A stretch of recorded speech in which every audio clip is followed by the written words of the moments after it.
So now we have our patient and he's fully dressed. However, we need to make sure that we're assessing the area as often as we can.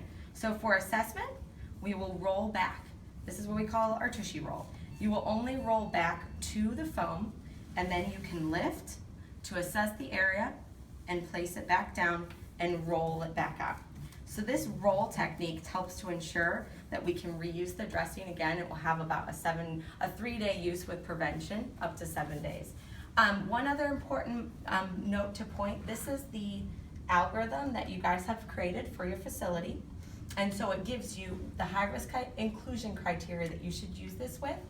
And then on both of these, there's a yellow point, a yellow highlighted box here. This means that you're gonna make sure to write prevention on under skin integumentary in the documentation that you'll be doing in your computer documentation. So this is very important that you write placed Mepilex border sacrum for pup to ensure that everyone knows that this is a prevention protocol that was taken.